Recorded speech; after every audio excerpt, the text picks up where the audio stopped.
CET-MR Jaipuria school Mahmudabad nursery से कक्षा 12 तक सत्र 2023-24 के लिए प्रवेश प्रारंभ। सुनहरे एवं प्रतियोगी भविष्य की ओर बढ़ते कदम, सपनों को साकार करने का संकल्प। 31 जुलाई 2023 तक एडमिशन शुल्क पूर्णतया माफ। नमस्कार, मैं हूं बबीता सिंह और दर्शकों के अभिवादन के साथ शुरू करते हैं इंडिया का खास शो खबरनामा। सुर्खियों वाले खबरनामे का आगाज दिन भर की बड़ी खबरों के साथ। आज के खबरनामे में सबसे पहले बात करेंगे यूपी की योगी आदित्यनाथ कैबिनेट ने किन प्रस्तावों को दी मंजूरी। बसपा सुप्रीमो मायावती के किस ट्वीट को लेकर हो रही चर्चा। और बात करेंगे यूपी सरकार के किस झूठ ने किसानों को बना दिया करोड़ों का कर्जदार से जुड़ी बड़ी खबर। और खबरनामे के अंत में जानेंगे मजहब को भूल दिल का रिश्ता निभाने वाला उस परिवार की जिसके एक कमरे में नमाज तो दूसरे में होती थी आरती। लेकिन पहले नजर सुर्खियों पर।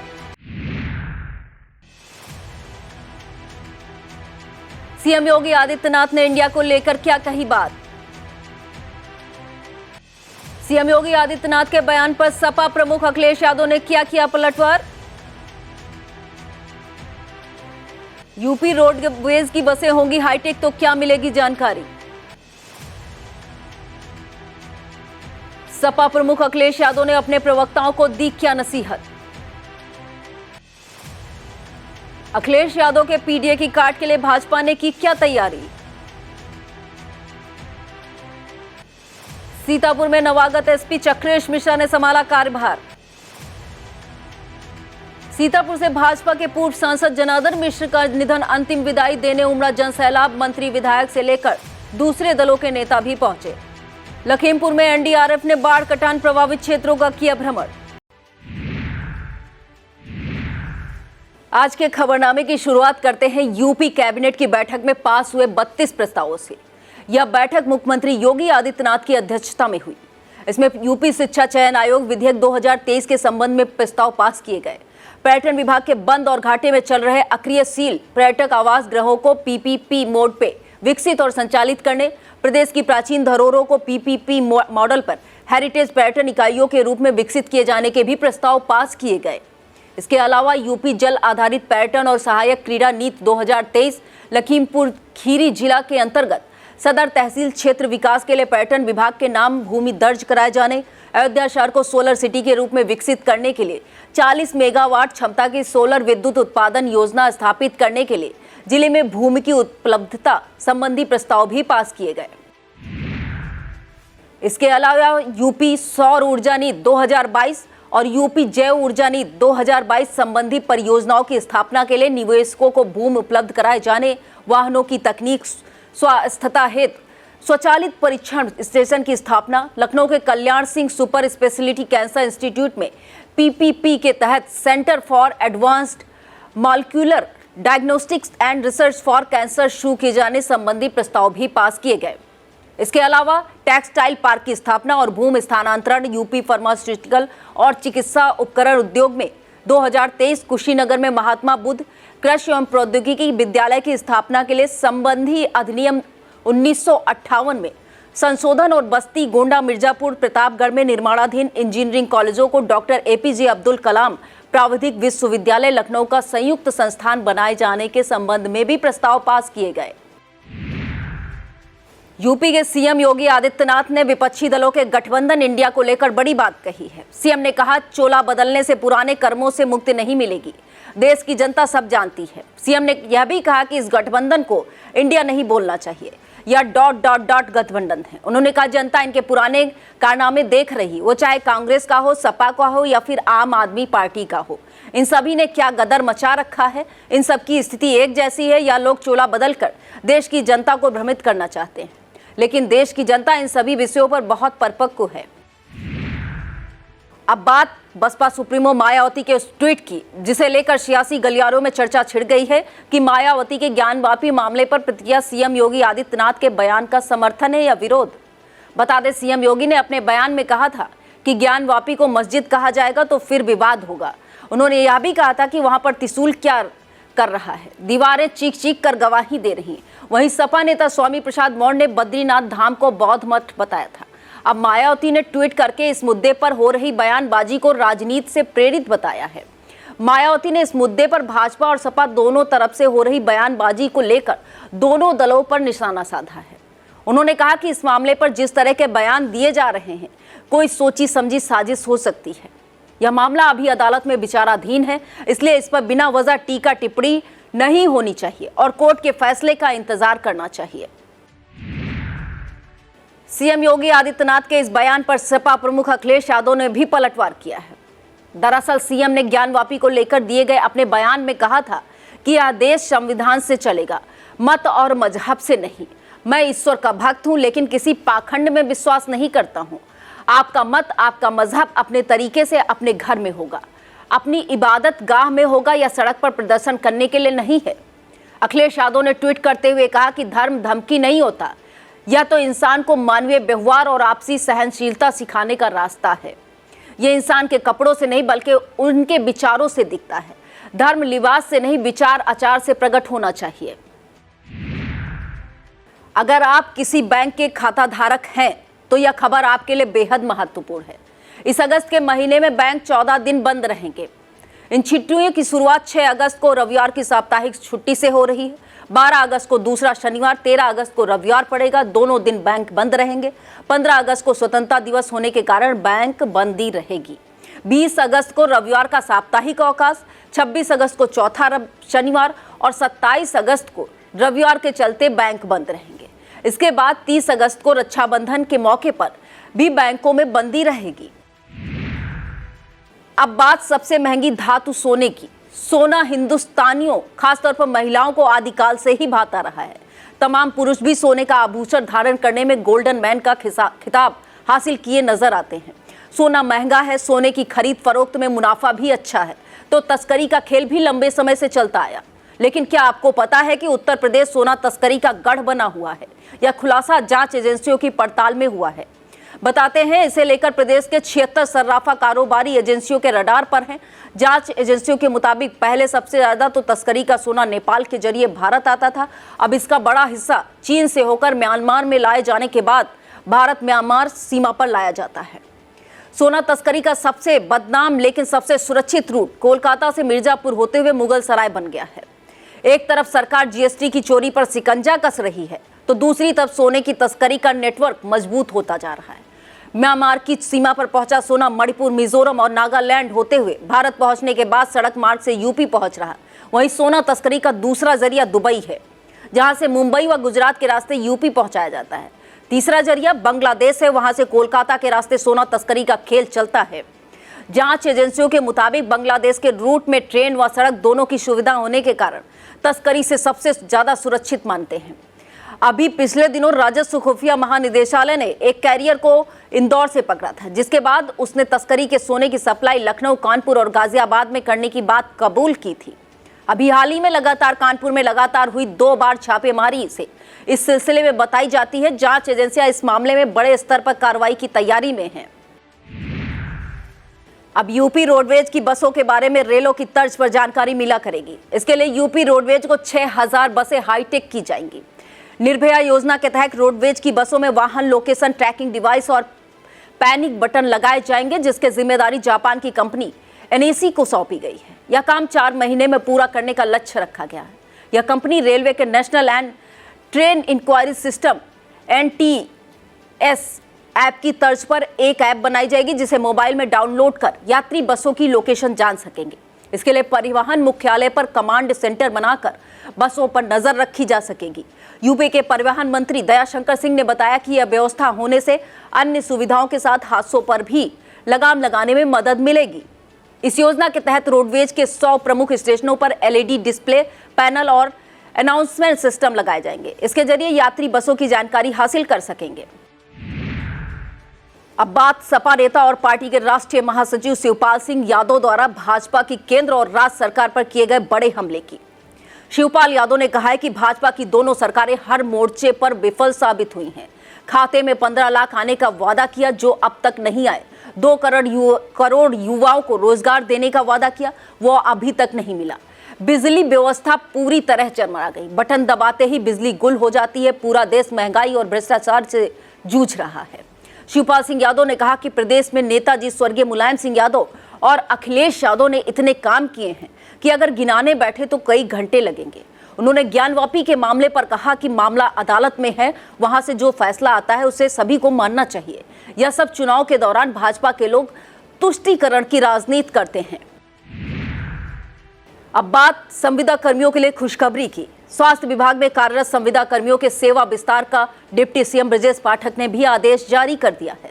यह सेवा विस्तार 2 माह का होगा। प्रदेश के 53 जिलों में एनएचएम की तरफ से आउटसोर्सिंग पर कर्मचारी तैनात है। तय सीमा के अनुसार इनकी सेवाएं 1 अगस्त 2023 को समाप्त हो गई हैं। कर्मचारियों ने सेवा विस्तार के लिए डिप्टी सीएम ब्रजेश पाठक से गुहार लगाई थी, जिसके बाद उन्हें अगस्त और सितंबर तक सेवा विस्तार दिया गया है। इस दौरान डिप्टी सीएम ने कहा कि आउटसोर्सिंग पर तैनात कर्मचारियों को अहित नहीं होने दिया जाएगा। अब बात सरकार के उस झूठ की जिसने किसानों को करोड़ों रुपए का बकायेदार बना दिया है। यह मामला यूपी पावर कॉर्पोरेशन के पश्चिमांचल विद्युत वितरण निगम का है। बता दें, यूपी सरकार की ओर से 1 अप्रैल 2023 से नलकूप किसानों की बिजली फ्री किए जाने की घोषणा की गई थी। इसके बाद से ही किसानों ने बिल जमा करना बंद कर दिए थे।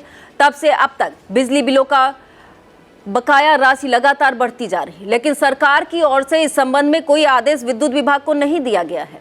आंकड़ों के अनुसार पश्चिमांचल विद्युत वितरण निगम के अंतर्गत 14 जिलों के 4,13,000 किसानों पर 2500 करोड़ रुपए बिजली बिल बकाया है।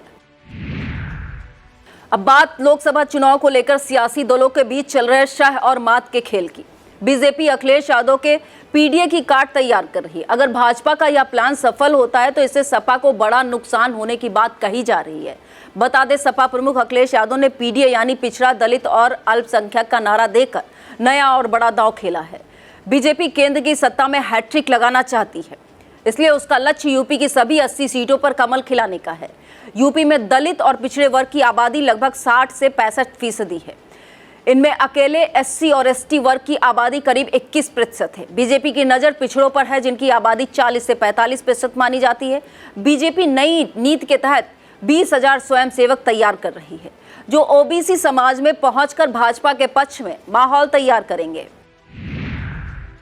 मौजूदा समय में मणिपुर के मुद्दे पर विपक्षी गठबंधन इंडिया द्वारा लाए गए अविश्वास प्रस्ताव और दिल्ली के अफसरों की ट्रांसफर पोस्टिंग संबंधी बिलों को लेकर देश की सियासत सरगर्म है।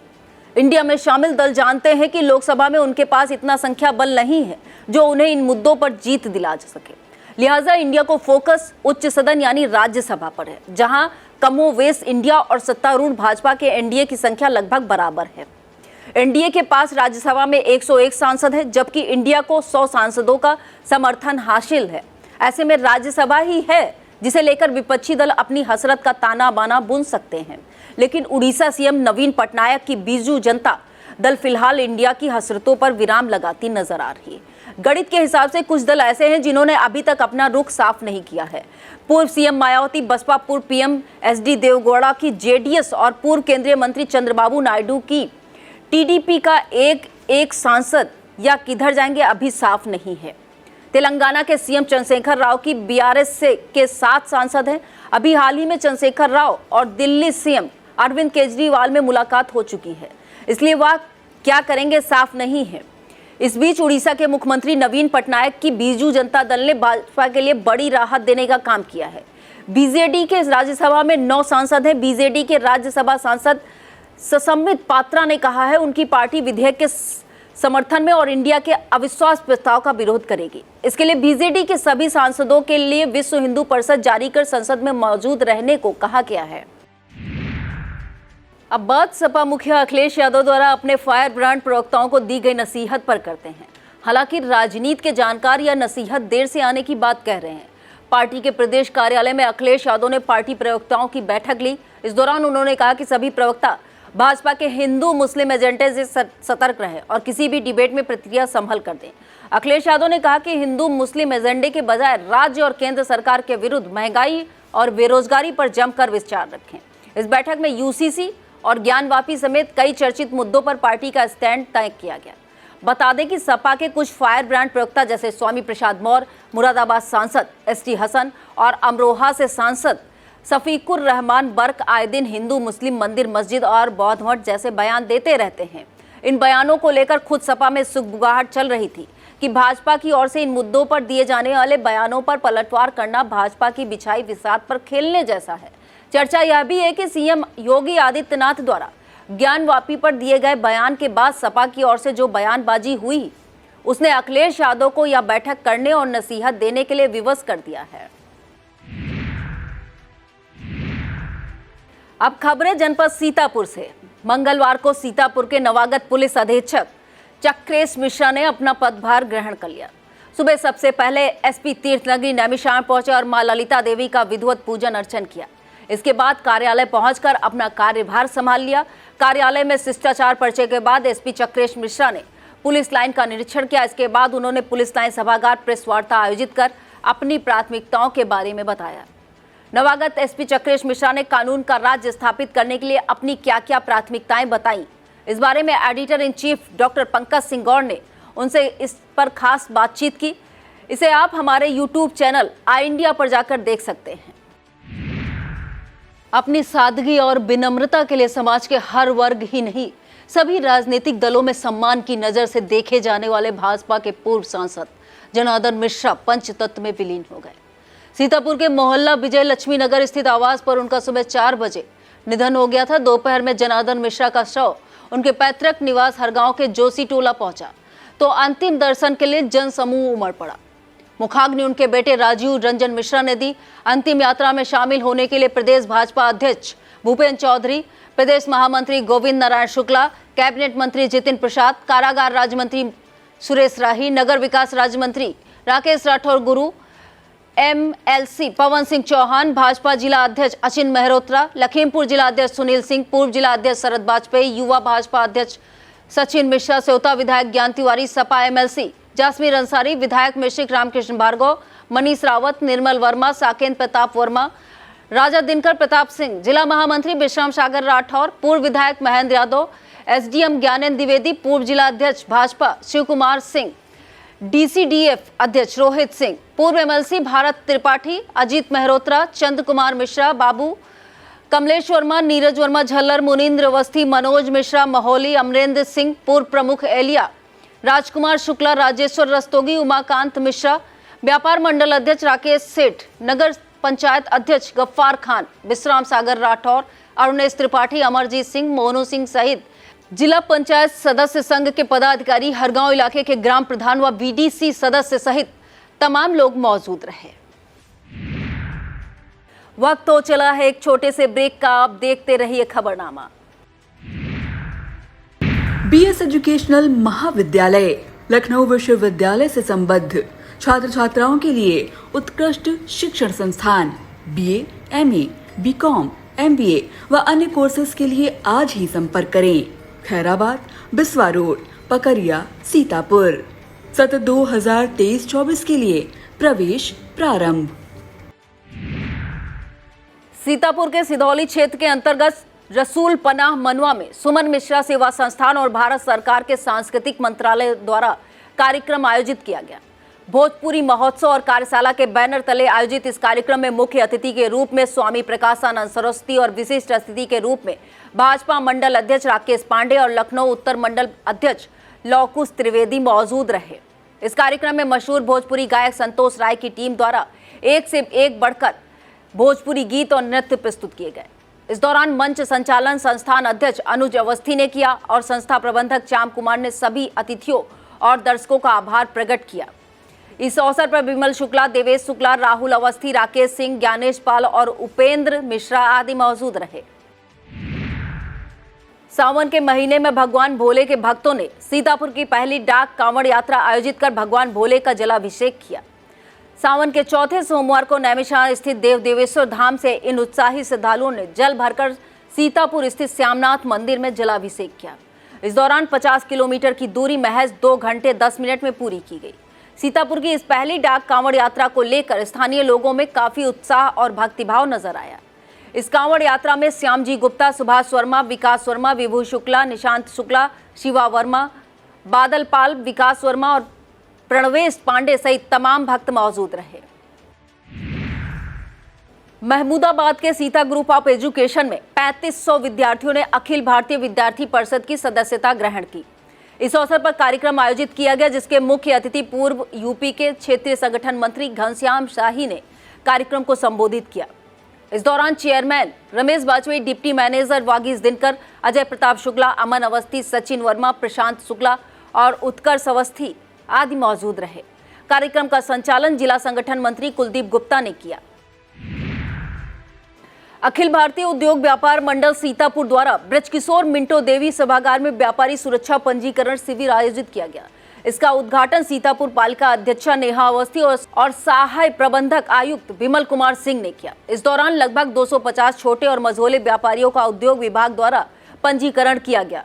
इस दौरान शोभित टंडन, जिलाध्यक्ष भगवती गुप्ता, पालिका अध्यक्ष प्रतिनिधि नमींद्र अवस्थी, ब्रजेश रस्तोगी, कंचन गुप्ता, जगदीश लोधी, सोनू गुप्ता, विवेक मिश्रा, केडी निषाद, बबलू श्रीवास्तव, नानक प्रसाद, प्रतीक जिंदल, राहुल अग्रवाल, राहुल सिंह, अब्दुल कयूम अंसारी और निरंकार गुप्ता आदि मौजूद रहे। विश्व कल्याण की कामना लेकर हाथों में तिरंगा थाम नंगे पैर भारत भ्रमण पर निकले शिवकरण का सीतापुर के पिसावा क्षेत्र में मुल्ला भीरी के प्रसिद्ध नर्मदेश्वर महादेव मंदिर पहुंचने पर स्थानीय लोगों ने उनका जोरदार स्वागत किया। शिवकरण ने बताया कि वह फतेहपुर के खरौली गांव के रहने वाले हैं और उन्होंने 25 मार्च 2022 से अपनी यह पदयात्रा शुरू की है। उन्होंने बताया इससे पहले भी वह 2009 में संपूर्ण भारत की यात्रा 3 वर्ष में पूरी कर चुके हैं। सीतापुर के तंबौर स्थित शिवाजी सरस्वती शिशु मंदिर में बस्ता वेश प्रतियोगिता आयोजित की गई।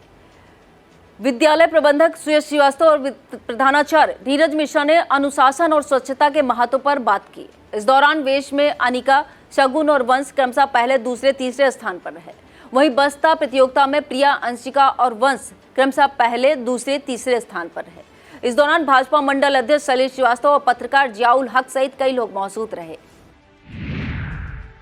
सीतापुर के बेहटा ब्लॉक पत्रकार संघ द्वारा ब्लॉक मुख्यालय पर बैठक का आयोजन किया गया। इस दौरान पौधरोपण भी किया गया।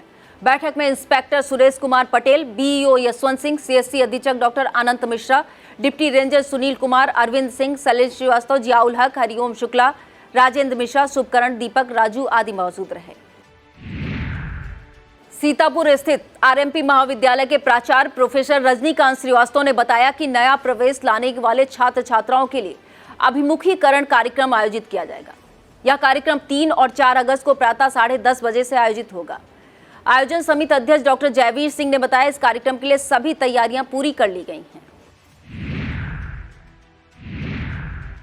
अब खबरें जनपद लखीमपुर खीरी से। लखीमपुर में डीएम महेंद्र बहादुर सिंह की अध्यक्षता में जिला स्वास्थ्य समिति की बैठक हुई, जिसमें मुख्य रूप से CDO Anil Kumar Singh, CMO doctor Santosh Gupta मौजूद रहे। सीएमओ डॉक्टर संतोष गुप्ता ने बैठक के एजेंडे बिंदु सहित विभिन्न स्वास्थ्य कार्यक्रमों की स्थिति बताई। डीएम महेंद्र बहादुर सिंह ने कहा कि पूरे स्वास्थ्य महकमे को फील्ड में एक्टिवेट करें व स्वास्थ्य संकेतकों में बेहतर परफॉर्मेंस दिखाएं। डीएम ने कहा कि जिले में 1 सप्ताह का विशेष अभियान चलाकर ई कवच पोर्टल पर सैम कैटेगरी के बच्चों की 100% फीडिंग सुनिश्चित कराएं। डीएम ने सीएमएस को निर्देशित किया कि प्रत्येक सप्ताह एनआरसी का अनिवार्य रूप से निरीक्षण करते हुए दवाओं की उपलब्धता सहित अन्य मुकम्मल व्यवस्थाओं को सुनिश्चित करें। उन्हें भी इसकी रिपोर्ट भेजें। सीडीओ अनिल कुमार सिंह ने समीक्षा करते हुए कहा कि जन्म मृत्यु पंजीकरण, आरसीएस सहित अन्य पोर्टल पर डाटा एंट्री ससमय 100% सुनिश्चित की जाए। बैठक में ACMO doctor Anil Gupta, deputy CMO doctor Lalji Pasi, doctor Dhaniram, doctor Pramod, DPRO Saumya Seel Singh, CMS doctor IK Chandani, doctor Jyoti Malhotra, doctor AC Srivastava, DPM Anil Yadav, DPO सहित सभी एमओआईसी, सीडीपीओ मौजूद रहे। डीएम, सीडीओ और सीएमओ ने अधिकतम ई संजीवनी टेलीमेडिसिन सेवाएं प्रदान करने वाले ब्लॉक ईसानगर के सीएचओ धर्मेंद्र कुमार, ब्लॉक निघासन की सीएचओ विजय लक्ष्मी को प्रशस्ति पत्र देकर सम्मानित किया।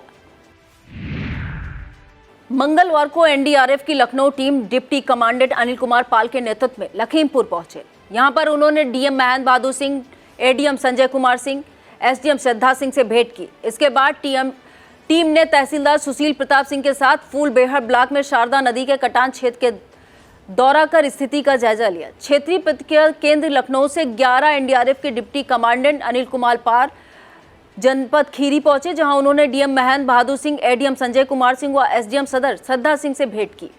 डिप्टी कमांडेंट अनिल पाल ने तहसीलदार सुशील प्रताप सिंह के साथ सदर तहसील के फूलबेहड़ ब्लॉक में हो रहे शारदा कटान की क्षेत्र का दौरा कर स्थिति का जायजा लिया। डिप्टी कमांडेंट अनिल कुमार पाल ने बताया कि अभी शारदा नदी का कटान जारी है, इसलिए ग्रामवासी सावधानी बरतें तथा घबराने की जरूरत नहीं है। किसी भी स्थिति से निपटने के लिए वर्तमान में एनडीआरएफ की एक टीम लखीमपुर जनपद में तैनात है, जो प्रशासन के साथ आपकी सेवा में तत्पर है।